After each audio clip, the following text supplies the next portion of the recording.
contenter. À te contenter. Frères et sœurs, souvent les jaloux pensent que lorsque ils détruisent les personnes jalousées, ils sont élevés. Détruire Abel ne fait pas de toi un Abel. Détruire celui qui monte ne te fait pas monter. Détruire celui qui est béni ne te bénit pas. Prendre la place d'Abel ne fait pas de toi un Abel. Car ce n'est pas parce que tu tues Abel par jalousie que tu es devenu Abel. Tu deviens Caïn le maudit. Caïn, avant la jalousie, était meilleur que lorsqu'il a tué par jalousie. Alléluia.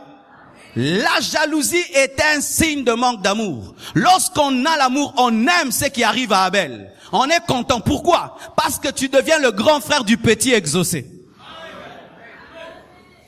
Lorsque tu as l'amour, tu accepteras que quelqu'un ait ce que tu n'as pas. Tu accepteras que quelqu'un fasse ce que tu ne fais pas. Tu accepteras que quelqu'un arrive là où tu n'es jamais arrivé et qu'il devienne ce que tu n'es jamais devenu. L'amour se révèle par la capacité d'aimer ce que Dieu fait dans la vie des autres. C'est pourquoi, si dans vos amitiés, il y a la jalousie, vous n'êtes pas des amis. Vous n'êtes pas des amis. Les vrais amis, alléluia. Voyez le corps. Lorsque le corps cherche la nourriture, qui voit la nourriture? Les yeux. Alléluia. Les yeux voient la nourriture. Mais qui prend la nourriture? C'est la main. Mais quand la main tient la nourriture, l'estomac n'est jamais jaloux de la main, parce que l'estomac sait que ça ne restera jamais dans la main, ça finira dans la bouche. Et l'estomac sait que ça ne finit jamais dans la bouche, ça finira par entrer par l'ésophage.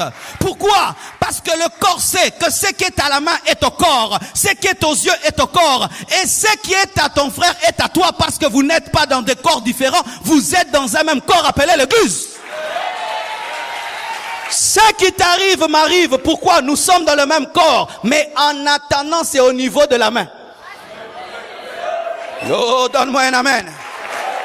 Lorsqu'un homme a faim, qu'est-ce qui arrive? Il est fatigué. Même les genoux ne fonctionnent pas bien. Même tu as mal au coude et mal aux os. Mais quand seulement la nourriture entre dans l'estomac, ça rétribue cela à toutes les parties du corps. Et le corps devient fort. Pourquoi? Ce qui est à la bouche n'est pas qu'à la bouche. C'est même pour tout le corps. Même les cheveux mangent. Quand quelqu'un ne mange pas bien, il est quachocoré. Même les cheveux s'abîment. Tout ce qui est à l'autre est à toi. Même si vous n'êtes pas une personne, mais vous êtes dans un même corps. L'église, ce n'est pas des membres, mais c'est un corps. Sans la révélation du corps, nous allons tomber dans des jalousies. Voyez. Partout où passe l'aiguille, passe le fil.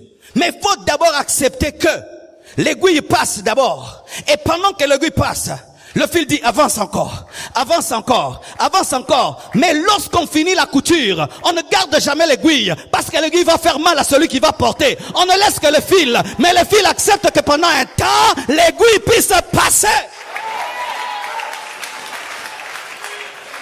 Des fois dans ta vie, ton ami sera l'aiguille.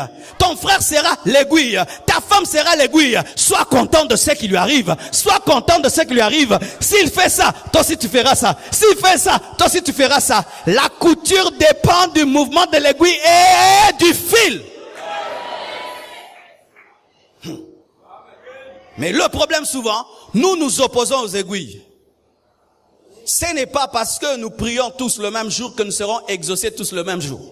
Même dans la distribution des pains, même si c'était un miracle, ils n'ont pas mangé tous le même moment. Jésus a dit, faites-les asseoir.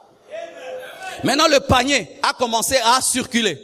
C'est-à-dire que c'était à la rangée 2, les gens de la rangée 12 sont en train d'attendre et ils voient déjà les gens de la rangée 1 en train de manger. Mais sache qu'il en restera. Tout le monde en recevra.